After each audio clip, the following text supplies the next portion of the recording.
Assalamualaikum everyone, welcome to Vocabgram where you learn English with easy lessons. In today's lesson we are going to learn advanced English words to concise conversation. देखिए sometimes क्या होता है कि हम किसी conversation में कोई अपनी थॉट या कोई अपनी फीलिंग एक्सप्रेस करने लगते हैं तो हम पूरा पूरा एक जुमला बोलते हैं उसके लिए।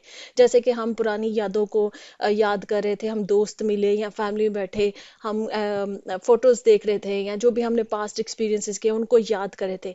इन सब के लंबे लंबे जो सेंटेंसेस में हम जो बातों को कन्वे करते हैं उनके लिए हमारे पास कुछ एडवांस वर्ड्स होते हैं जो एक वर्ड में ही वो सारी जो गुफ्तगू होती है, वो सारे जो इमोशंस होते हैं या वो सारी जो थॉट्स होती हैं वो आपको एक वर्ड में उनको एक्सप्रेस कर सकते हैं। ठीक है, तो आज के लेसन में हम ऐसे एडवांस इंग्लिश वर्ड्स जो है वो पढ़ेंगे। इनको आप वन वर्ड सब्सटीट्यूशन भी कहते हैं। ठीक, कि आप एक पूरे सेंटेंस को एक वर्ड के साथ जो है वो एक्सप्लेन कर दें, या एक पूरे इमोशंस को जिसको आप पूरे एक सेंटेंस में या दो सेंटेंसेस में आप उसको एक्सप्रेस करते हैं, उनको हम वन वर्ड में, एक हमारे पास कोई एडवांस वर्ड होता है जिसमें हम उसको एक्सप्रेस कर सकते हैं। ठीक है, अब ये एक लेसन जो है, जाहिर बात है जो एग्जाम्स पॉइंट ऑफ व्यू है, जो भी लोग आप में से कंपेटिटिव एग्जाम की तैयारी कर रहे हैं उनके लिए भी इंपॉर्टेंट है, और जो अपनी स्पोकन इंग्लिश पे काम कर रहे हैं उनके लिए भी इंपॉर्टेंट है। क्योंकि इस तरह के वर्ड्स जब आपको आप सीखते हैं तो आपको डिफरेंट सिचुएशंस में अपनी थॉट्स को एक्सप्रेस करने में आसानी होती है। ठीक है, तो चलिए जी आज का लेसन जो है वो हम शुरू करते हैं। अब ये लेसन बना कैसे, मैंने बनाया कैसे है, पहले मैं आपके साथ क्या करती थी, वर्ड जो है वो आपको बताती हूँ, फिर उसका पार्ट ऑफ स्पीच बताती हूँ, फिर उसके मीनिंग बताती हूँ, फिर उसके सेंटेंसेस बताती हूँ। आज हम ऐसा नहीं करेंगे, मैं आपको कुछ सेंटेंसेस बताऊंगी।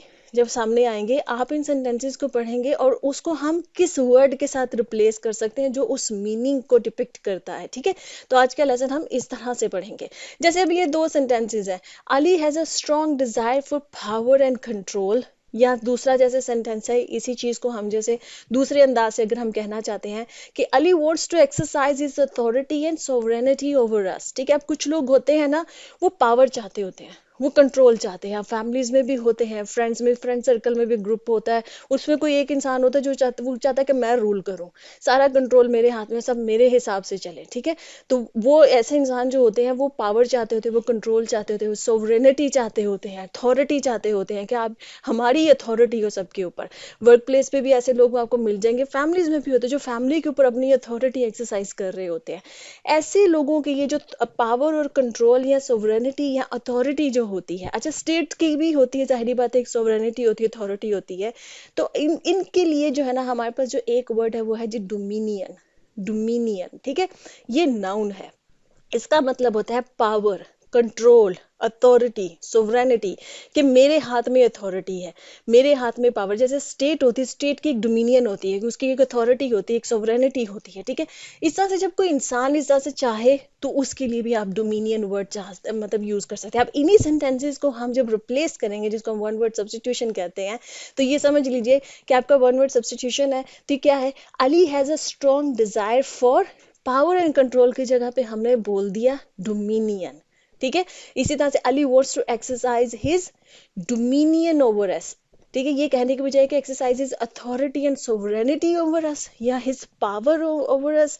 ठीक है, या उसका कंट्रोल हमारे ऊपर जो वो एक्सरसाइज करना चाहता है, तो हमने उसको रिप्लेस कर दिया एक एडवांस इंग्लिश वर्ड से, वो है डोमिनियन। ठीक है, बहुत प्यारा वर्ड है, अच्छा वर्ड है, आपको न्यूज़पेपर में भी ये वर्ड मिलेगा। ठीक है, आप इसको अपनी डेली कन्वर्सेशन में भी इस वर्ड को जो है वो इस्तेमाल कर सकते हैं। अब ये जो मैंने पूरा आपको सिनेरियो और इस तरह से समझाया ना, अब ये वर्ड आपको भूलेगा भी नहीं, अब ये याद रहेगा। इसको आप इस चीज के साथ अथॉरिटी, पावर, कंट्रोल के साथ जो है वो इसको अलाइन कर लीजिए, और ये हमेशा से आपके दिमाग में अब बैठ जाएगा इंशाल्लाह। अच्छा जी, नेक्स्ट हमारे पास है, जैसे ये है, the story of the movie was complex and difficult to understand. ठीक है, अब आपने कोई मूवी देखी और आप अपने दोस्तों को बता रहे हैं कि जो मूवी की स्टोरी थी ना वो बड़ी ना कॉम्प्लेक्स किस्म की थी, होती हैं कुछ मूवीज की स्टोरीज, और आपको लगता है कि भाई वो ना मुझे समझ में ही नहीं आई, बड़ा मुश्किल था उसका प्लॉट समझना, जो था ना उसकी स्टोरी को जो समझना था ना, इट वॉज सो कॉम्प्लेक्स कि it was difficult to understand. मुझे समझ नहीं आई मूवी, जरा ये आपको बड़ी ध्यान से वो मूवी देखनी पड़ती है, पूरे फोकस के साथ आपको मूवी देखनी पड़ती है उसके प्लॉट को, उसकी स्टोरी को अंडरस्टैंड करने के लिए। तो ऐसी जो वो होती है उसको हम क्या कहेंगे, एनिग्मेटिक। एनिग्मेटिक, इसके लिए जो हमारे पास एडवांस वर्ड है वो क्या है, एनिग्मेटिक। जो वन वर्ड सब्सटीट्यूशन है वो क्या है, एनिग्मेटिक। एडजेक्टिव है इसका। एनिग्मेटिक क्या होती है, कोई ऐसी चीज जो कम्प्लेक्स हो, जो डिफिकल्ट हो समझना।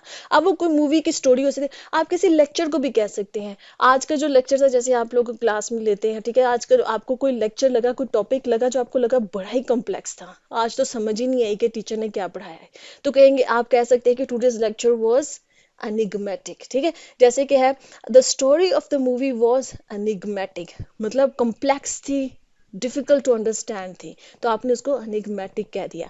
इस तरह जैसे today's topic in the class was enigmatic, आपको क्लास में जो आज टॉपिक टीचर ने पढ़ाया है वो आपको बहुत कॉम्प्लेक्स लगा, वो आपको बहुत मुश्किल लगा समझना, तो वो क्या था, वो एनिग्मेटिक था। ठीक, तो अभी हमने क्या कितने वर्ड्स पढ़े, डोमिनियन, डोमिनियन क्या, कंट्रोल एंड अथॉरिटी, सेकंड क्या, एनिग्मेटिक, एनिग्मेटिक क्या है, जो चीज समझ में ना आए, जो मुश्किल हो, जो कम्प्लेक्स हो। ठीक है, वो कोई भी चीज हो सकती है, वो हमारी स्टडी से रिलेटेड भी हो सकती है, इंसान भी हो सकते हैं, कुछ इंसान बड़े कॉम्प्लेक्स किस्म के होते हैं, तो वो एनिग्मेटिक होते हैं, डिफिकल्ट टू अंडरस्टैंड होते हैं, इनको समझ ही नहीं आती मतलब ये किस तरह का बड़ा, जैसे ना बड़े कॉम्प्लेक्स किस्म की पर्सनैलिटीज होती हैं कुछ लोगों की।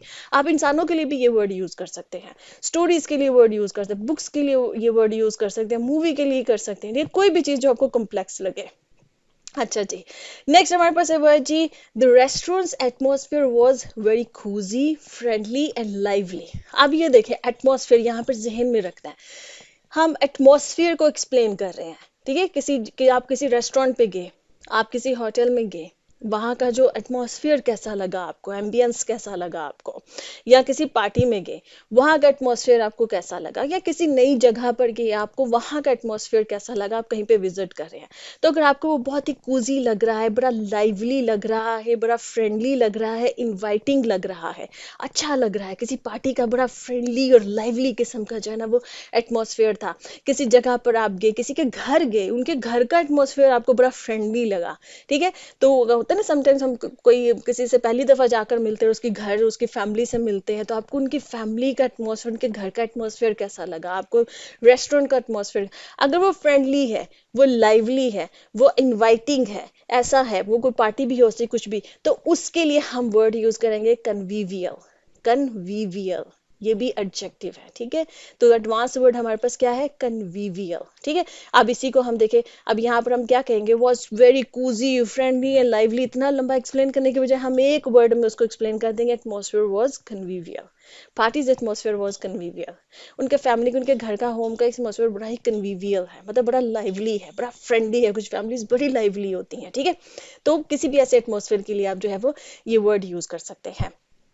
नेक्स्ट हमारे पास अब है जी, my boss is incredibly thorough and paid attention to the smallest details. अच्छा, यहाँ पर आपके जहन में वर्ड आ जाना चाहिए, क्योंकि मैंने ये वर्ड आपको पढ़ाया है पहले, अगर आप मेरे लेसन्स को रिलीजियसली फॉलो कर रहे हैं तो आपको ये वर्ड आपके दिमाग में आना चाहिए। ये वर्ड मैंने आपको पढ़ाया है कि कोई ऐसा इंसान जो छोटी छोटी डिटेल्स के ऊपर अगर वो ध्यान देता है और उसकी तरफ, तो ऐसे इंसान को हम क्या बोलते हैं, ऐसे इंसान को हम बोलते हैं मिटिक्यूलस, मिटिक्यूलस। ठीक है, ये भी एडजेक्टिव है, ऐसा इंसान। अब आपका बॉस जो है, अगर वो छोटी छोटी चीजों डिटेल्स के ऊपर आप कोई रिपोर्ट बना रहे हैं, आप कुछ भी बना रहे हैं, तो जस्ट ऊपर से नहीं देखता, वो थॉरली उसको देखता है, छोटी छोटी उसकी एक एक छोटी छोटी जो डिटेल होती है उसको भी ध्यान से देखता है, फिर आपकी गलतियां निकालता है। ऐसे टीचर्स भी होते हैं जो छोटी छोटी बातों पे भी गलतियां निकालते हैं, कुछ लोग भी होते हैं। ठीक है, अगर आप छोटी छोटी डिटेल्स पे ध्यान देने वाला कोई आपके इर्द गिर्द इंसान है, तो उसको आप meticulous कहेंगे। क्या कहेंगे, meticulous। My boss is incredibly meticulous, incredibly thorough and paid attention to smallest details।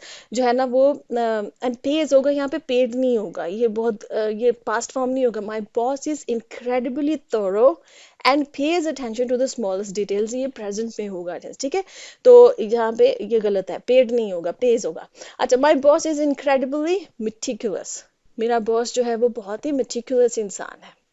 अच्छा जी, नेक्स्ट हमारे पास है, she was feeling a mixture of happiness and sadness. अब ये थोड़ा ट्रिकी हो सकता है आपके लिए, आप अगर मिक्सचर ऑफ फीलिंग्स चल रही हैं, वैसे ये वर्ड मैंने पढ़ाया हुआ है, मुझे याद है कि मैंने आपको पीछे पीछे किसी प्रीवियस लेसन में पढ़ाया, हो सकता है आप में से कुछ लोग इसको गेस कर लें, लेकिन यहाँ पर हो सकता है कुछ लोग ना कर सकें। तो ऐसी फीलिंग्स जो मिक्स फीलिंग हो, आपको कभी लगे आपको अच्छा हो रहा है, कभी आपको बुरा फील हो रहा है, कभी आप हैप्पी फील कर रहे हैं, कभी आप सैड फील, ऐसी सिचुएशंस हमारी लाइफ में आती हैं। तो ये जो मिक्स्ड फीलिंग्स होती है ना, कि कभी आप पॉजिटिव फील कर रहे होते हैं किसी चीज़ के लिए, नहीं यार मुझे ये काम कर लेना चाहिए, हाँ अच्छा होगा, और कभी आपको नेगेटिव फील होता है कि नहीं मुझे लगता है कि ये काम जो है ना ये अच्छा नहीं होगा, मुझे ये नहीं करना चाहिए। होता है ना ऐसी सिचुएशन में, किसी सिचुएशन में हमें दोनों फीलिंग्स आ रही होती हैं, हम हैप्पी भी फील कर रहे होते हैं और हम सैड भी फील कर रहे होते हैं। तो ये जो मिक्सचर ऑफ फीलिंग है ना, इसके लिए हमारे पास वर्ड है एम्बिवलेंट। एम्बिवलेंट, एम्बिवलेंट का मतलब जो है ये भी एडजेक्टिव है। तो यहाँ पर कहने के बजाय कि she was feeling a mixture of happiness and sadness, तो आप कह सकते हैं शी वॉज फीलिंग एम्बिवलेंट। आप अपने आप को भी एक्सप्रेस कर सकते हैं। अभी किसी सिचुएशन में आप बहुत मिक्स्ड फील कर रहे हैं, आपको ठीक भी लग रहा है और आपको गलत भी लग रहा है। होता है सम सिचुएशंस में हम ऐसा फील करते हैं कि कभी लगता है कि नहीं सब ठीक है, कभी लगता है नहीं यार सब ठीक नहीं है, गलत है। तो ये जो मिक्स्ड फीलिंग्स आ रही होती है ना, तो आप कह सकते हैं हम फीलिंग एम्बिवलेंट, मतलब मुझे मिक्स फीलिंग्स आ रही हैं, मैं समझ नहीं पा रहा हूँ कि मैं यहाँ पा रही हूँ कि मैं क्या करूँ, ठीक है। तो वहां पर ये एम्बिवलेंट वर्ड जो है वो यूज हो सकता है। ये सारे वर्ड जो है ना एग्जाम्स पॉइंट ऑफ व्यू के लिए भी इंपॉर्टेंट है, स्पोकन इंग्लिश के लिए भी इंपॉर्टेंट है, ठीक है। अच्छा जी, नेक्स्ट हमारे पास है, वह है जी the lecture was boring and I couldn't stay awake. अब यहाँ पर जहन में रख ली, पहले हमने पढ़ा था जब कोई कॉम्प्लेक्स हो, ठीक है, कॉम्प्लेक्स जो समझ में नहीं आया। अभी क्या हो रहा है, एक्सप्रेस बोरिंग है, और आई कुडंट स्टे अवेक मतलब जो चीज आपको नींद दिला दे, आपके अंदर ना एक सुस्ती सी, वो गुनूंदगी होता है ना, ड्राउजीनेस जो होती है, वो अगर आपके अंदर कोई चीज पैदा करे। लेक्चर्स होते हैं, लेक्चर्स इतने बोरिंग होते हैं कि आपको नींद आने लग जाती है अक्सर क्लासरूम में, ठीक है। और समटाइम्स कुछ मेडिसिन का इफेक्ट भी ऐसा होता है, जैसे ये जो कफ सिरप्स वगैरह होते हैं आजकल, तो वैसे भी मौसम इस चीज का आ गया है, ठीक है। उसके भी होता है कि एक ड्राउजीनेस की उनके अंदर एक फीलिंग होती है कि आप जब वो यूज करते हैं तो आपको एक थोड़ी सी ड्राउजीनेस फील होता है, गुनूंदगी सी फील होती है, आपको लगता है आपको नींद आ रही है। तो उसके लिए हमारे पास वर्ड है, वो है जी स्पोरिफिक। स्पोरिफिक, ठीक है। स्पोरिफिक ये भी एडजेक्टिव है, और इसका मतलब होता है द लेक्चर वाज स्पोरिफिक। आपने ये कहने के बजाय कि भाई मुझे तो क्लासरूम में ना नींद आ गई थी, इतना बोरिंग था, ये जो नींद आने के बजाय आप कहेंगे लेक्चर वाज स्पोरिफिक। स्पोरिफिक का मतलब ही यही है कि आपको वो गुनूंदगी दे रहा था, इट वाज ड्राउजी, ठीक है। जैसे कोई मेडिसिन है, या I think my medicine is soporific, ठीक है, मेरी मुझे लगता है मेरी मेडिसिन जो है ना वो soporific, it is having a soporific effect on me, कि मेरे ऊपर ये एक स्पोरिफिक इफेक्ट जो है ना वो मतलब डाल रही है, मतलब कि मुझे इससे इसको यूज करने के बाद मुझे नींद महसूस हो रही है, ठीक है। तो कोई लेक्चर हो सकता है, किसी की बातें, समटाइम्स हमारे पेरेंट्स भी जब हमें लेक्चर देने लगते हैं तो उस वक्त हमें भी नींद आ रही होती है ना। तो ये होता है, ठीक है, तो उसके लिए आप ये स्पोरिफिक वर्ड यूज करें। अच्छा जी, नेक्स्ट हमारे पास वो है जी, I visited my friends this weekend and we talked about all the fun moments we experience in the past. आपके पुरानी बातों को याद करना, ठीक है, जब पुरानी बातों को हम याद, गुड मोमेंट्स को याद करना। अब वो इतने लंबे जो है वो उसमें आप एक्सप्रेस करने में, उसके लिए हमारे पास जो वन वर्ड है वो है जी रेमिनिस। रेमिनिस, ठीक है। रेमिनिस जो है ये वर्ब है। इसका मतलब रेमिनिस करने का मतलब ये होता है कि आप पुरानी अच्छी यादें जो है ना उनको याद कर रहे हैं। अब वो फैमिली के साथ बैठकर भी हो जाता है, आप पुरानी बातें याद करें अपनी फैमिली के साथ, छोटे होते थे ये था वो था इस तरह से। समटाइम्स कजन्स के दरमियान में अक्सर बहुत अरसे बाद मिले तो पुरानी बातें, बचपन की बातें याद करते। समटाइम्स फ्रेंड्स के साथ भी होता है ऐसा कि आप पुराने जो मोमेंट्स गुजारे होते हैं साथ में उनको याद करते हैं, तो आप वो क्या कर रहे होते हैं, वो आप रेमिनिस कर रहे होते हैं, ठीक है, उन पुरानी बातों को याद कर रहे होते हैं। तो I visited my friends this weekend and we reminisced. We reminisced, reminisced का मतलब ये है पुरानी बातों को याद करना, ठीक। अच्छा जी, नेक्स्ट हमारे पास है वो है जी, she was speaking so fast that I couldn't understand her. जब कोई इंसान बहुत फास्ट बोले और आप उसको समझ ना पाए, तो उसके लिए हमारे पास क्या वर्ड है, comprehend। comprehend, comprehend भी वर्ब है। comprehend का मतलब ये होता है जब आप किसी चीज को समझ ना पाए, आप उसको grasp ना कर पाए। जैसे आप लेक्चर है क्लास में, आप लेक्चर नहीं समझ पाए हैं, ठीक है, तो आप कंप्रीहेंड, अब वो इस वजह से नहीं कि वो डिफिकल्ट था, किसी और वजह से हो सकता है, आप डिस्ट्रैक्ट हो रहे थे लेक्चर में, ठीक है, तो आप नहीं समझ पाए, आप किसी और सोचों में थे, आप नहीं समझ पाए, तो आप कंप्रीहेंड नहीं कर सके। या ऑफिस में हो सकता है कि बॉस ने आपको जो इंस्ट्रक्शंस दी, आपका माइंड उस वक्त वहां नहीं था, या किसी और डिस्ट्रैक्शन की वजह से आप अपने बॉस की जो इंस्ट्रक्शंस थी उसको राइटली कंप्रीहेंड नहीं कर सके, मतलब उसको राइटली आप अंडरस्टैंड नहीं कर सके एग्जैक्टली बॉस ने क्या क्या इंस्ट्रक्शंस दी थी, क्या करना है, ठीक है। तो कंप्रीहेंड का मतलब ये होता है, कंप्रीहेंड करने का, अंडरस्टैंड करना ठीक तरीके से किसी चीज को। She was speaking so fast that I couldn't comprehend her, sorry फिर इधर अंडरस्टैंड लिख दिया गया, सॉरी सॉरी, ये कंप्रीहेंड होगा, हमें अंडरस्टैंड को यहाँ पर कंप्रीहेंड से रिप्लेस करेंगे, एडवांस वर्ड से। अंडरस्टैंड एक नॉर्मल वर्ड है, अगर आपने उसको एडवांस वर्ड से जो है वो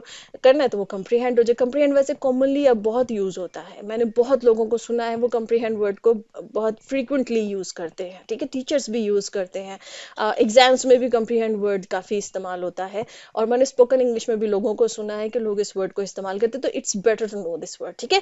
चले जी, आज का लेसन जो है वो खत्म होता है। होप कि अगर आपको इंटरेस्टिंग लगा है ये लेसन, और आपको लगा है कि ये भी अच्छा है, मुझे इसमें मजीद लेक्चर्स आपके लिए बनाने चाहिए, लेसन बनाने चाहिए आपके लिए, तो मुझे कमेंट्स में बताइएगा, तो फिर इंशाल्लाह मैं मजीद लेसन लेकर आऊंगी। तो आई होप कि आपको ये इंटरेस्टिंग लगा, ये इंटरेस्टिंग लिस्ट ऑफ वर्ड्स आज आपने सीखी है, ठीक है, और इंटरेस्टिंग वे है, ठीक है। तो चलें जी, मैं आपसे नेक्स्ट लेसन में मिलती हूँ। अल्लाह हाफिज।